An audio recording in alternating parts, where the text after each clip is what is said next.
Hello to all wonderful, beautiful souls from Adi Sveta. Adi Sveta, where ancient wisdom meets modern inquiry.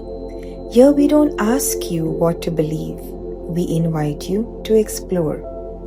Today we journey into one of the most fascinating mysteries in contemporary spirituality, called the Anuhazi Mu'a, the now recognized first language of creations by many people. Anuhazi Mu'a, Ancient Civilizations and the Science of Sacred Sounds.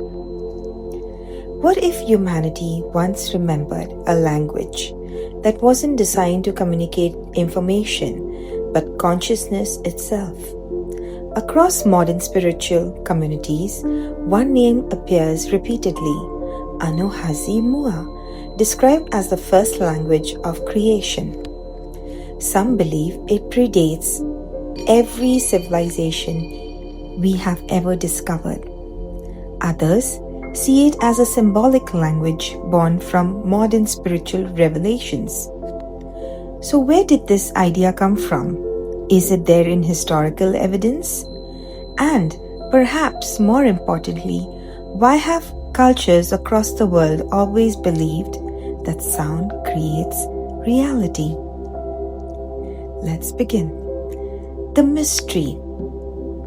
The expression Anuhazi Mu'a entered the public sphere through the work of Ashayana Deane, the founder of Freedom Teachings. Within her writings, the Anuhazi are described as one of the original founder races, beings said to have existed before recorded human civilization.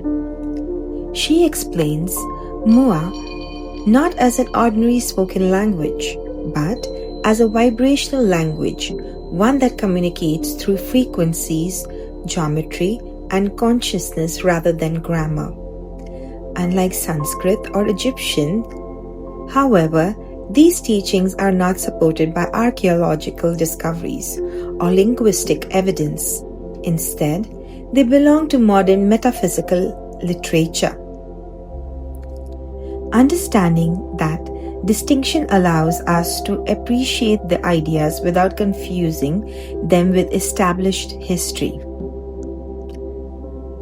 Have humans always believed sound creates reality? This is where things become fascinating.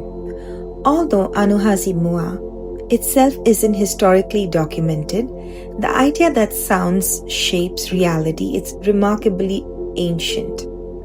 The Rig Veda, composed over 3,000 years ago, describes creation unfolds through sacred vibrations.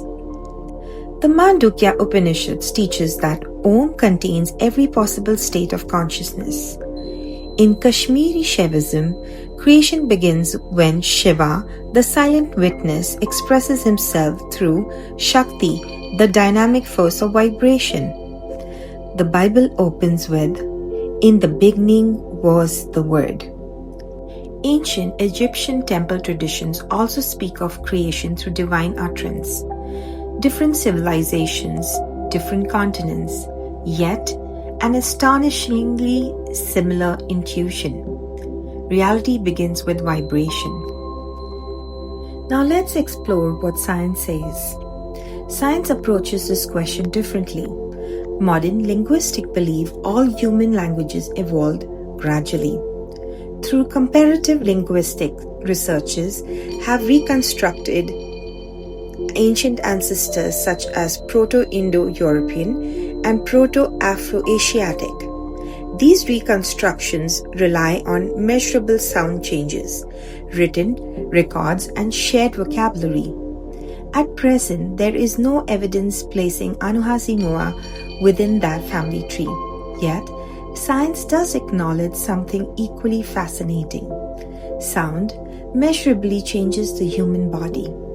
Researchers show that chanting, humming, rhythmic breathing, and vocal toning can increase vagal activity, reduce stress hormones, synchronize breathing and heart rhythms, and alter patterns of brain activity associated with meditation. In other words, Sound changes consciousness, not because of the mystical claims, but because our nervous system responds to vibrations. The hidden geometry of the sound. One reason sacred sound continues to fascinate researchers is because vibrations naturally creates patterns. The field of cymatics demonstrates that when sound travels through water or fine particles, it produces intricate geometric forms. Although cymatics doesn't prove metaphysical theories, it beautifully illustrates a fundamental principle. Vibration organizes matter. Many spiritual traditions arrived at a similar insight thousands of years before modern experiments. Perhaps this is why sacred chanting appears almost everywhere humanity has looked for the divine. Why Sanskrit is different. Many people ask whether Sanskrit itself could be the original language. Unlike Anuhazi Mu'a, Sanskrit possesses an extraordinary historical record.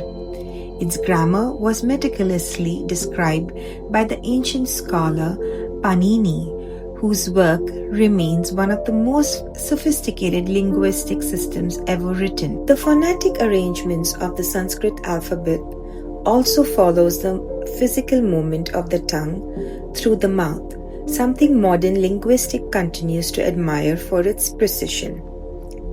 Some yogic traditions even suggest each Sanskrit sound resonates with the particular areas of the body. Whether viewed spiritually or linguistically, Sanskrit stands among humanity's most remarkable achievements. Could there have been something before language? Perhaps the real question isn't whether Anuhazi Mu'a once existed. Perhaps it is this. Before words, before grammar, before culture, how did consciousness experience itself?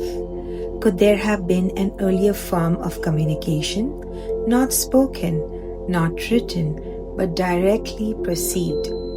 Neuroscience tells us humans communicate through facial expressions, rhythm, breath, eye movement, tone, and emotional resonance. Many contemplative traditions would say awareness itself communicates without language. Perhaps what modern spiritual traditions call a light language is their attempt to describe the timeless experience. Whether one sees Anuhazi Mu'a as historical reality or a modern revelation or a symbolic philosophy, its deeper invitation remains the same: to explore the relationship between vibration, consciousness, and awareness. Because every great wisdom tradition seems to return to one simple insight, that beneath every language, beyond every word, exists a silence from which all sounds arise. And perhaps that silence has been speaking to us all along. This is Adi Sveta, your journey to remembrance.